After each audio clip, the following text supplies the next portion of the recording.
আসসালামু আলাইকুম, hello everyone, সবাই কেমন আছেন? আশা করি সকলে ভালো আছেন। তো আমিও ভালো আছি। তো অনেক দিন হচ্ছে আসলে ব্লগ ভিডিও দেওয়া হয় না ব্যস্ততার কারণে।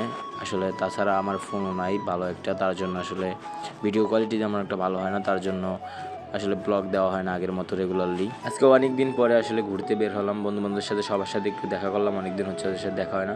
তো দেখা সাক্ষাৎ করে কতক্ষণ ঘোরাঘুরি করে আসলে বাসায় চলে আসছিলাম।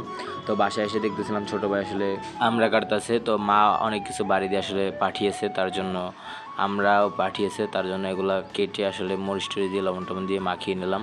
তারপর মাখিয়ে টাখিয়ে সব কিছু ওকে করে তারপরে খেতে বসে গেলাম। তো একটু ঝালটা একটু বেশি হয়েছে, কিন্তু খেতে খুব সুস্বাদু লাগছে আমাদের বাড়ির আসলে গাছের, যেহেতু আমরা।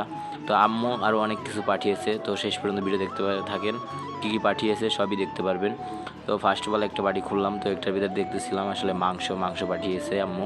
আসলে অনেক দিন পরে আসলে আম্মুর হাতের পাক খাবো, অনেক ভালো লাগতেছিল। তো একটার ভিতরে দেখছি মুরগির মাংস পাঠিয়েছে, তারপর আরেকটা বাড়ি খুলতেছিলাম, তো সেটার ভিতরে দেখি ইলিশ মাছ পাঠিয়েছে, আরও অনেক কিছু পাঠিয়েছে। তো ইলিশ মাছ পাঠিয়েছে, ইলিশ মাছ খাবো। ইলিশ মাছ এমনিও আমার আসলে ফেভারেট, সবচেয়ে আমার কাছে মাছের ভিতরে ইলিশ মাছ ফেভারেট, আমার পছন্দের। তাছাড়া আম্মুর হাতের পাক বলে কথা, আজকে অনেক মজা করে খাবো। বহুত দিন ধরে আসলে আম্মুর হাতের পাক খাই না, তার জন্য আজকে যেহেতু আম্মু বাড়ি দিয়ে রান্না করে পাঠিয়েছে, তো আজকে খাওয়ানটা অনেক বড় হবে, তার জন্য আসলে বাসায় চলে এসে চালু আসলে ভাত নিয়ে বসে গেছি এখন। তো ফার্স্ট অফ অল আমি ইলিশ মাছ দিয়ে খাই, যেহেতু ইলিশ মাছ আমার ফেভারিট, তার জন্য ইলিশ মাছ ফার্স্ট অফ অল নিয়ে নিয়েছি।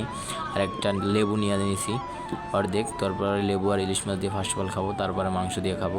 পাশাপাশি গরুর মাংসও দিছে, তো ওটা আর ভিডিও করলাম না। তো শুধুমাত্র ইলিশ মাছ আর মুরগির মাংসটা করা হয়েছে, তো গরুর মাংসটা করা ঢেলে ফেলা হয়েছে তার জন্য। আর আমি যেহেতু ম্যাচে খাই, তার জন্য আম্মুর হাতের পাক অনেক দিন ধরে আসলে খাওয়া হয় না, যেহেতু দেশ দিয়ে পেয়েছে। আজকে আসলে ভরপুর বলে খাওয়া দাওয়া হবে, যা কিছু না বলার মতো। তো আসলে অনেক দিন ধরে আমার হাতের পাক খাই না, প্রায় দীর্ঘ 2 মাস ধরে। তো 2 মাস পরে খাচ্ছি, আজকে আসলে অনেক তৃপ্তি করে খাইতাছি। তো অনেক মজা হচ্ছে সব কিছুই। আমার মার হাতের রান্না এমনিতেও অনেক সুন্দর হয়। তো অনেক দিন পরে মার হাতের আসলে পাক তৃপ্তি মিলিয়ে আজকে খাওয়া দাওয়া করলাম। তো আগের মতো আসলে আগের মতো আসলে ভিডিও দেওয়া হয় না। সেটার কারণ হচ্ছে আমার আসলে ফোন নাই ভালো, তার জন্য আসলে আমি একটা ফোন কেনার চেষ্টায় আছি, তার জন্য হয়তো আগের মতো আর ভিডিও দেওয়া হয় না। তো তারপরে আসলে মাংস নিয়ে নিয়েছি, মাংসটাও আসলে খেতে ভালোই স্বাদ লাগতেছিল, যেহেতু আম্মুর হাতের পাক ভালো তো লাগবেই। তবে আমি এখন আগের মতো আবার নিয়মিত ভিডিও দেওয়ার চেষ্টা করব, আপনারা আগের মতো আসলে ভালোবাসা দিবেন। তো আজকের ভিডিও এ পর্যন্তই, আবার নেক্সট ভিডিওতে আপনাদের সাথে আবার দেখা হবে। আর ভিডিওটা একটা কমেন্ট করে জানিয়ে যাবেন ভিডিওটা কেমন লাগছে আপনাদের কাছে।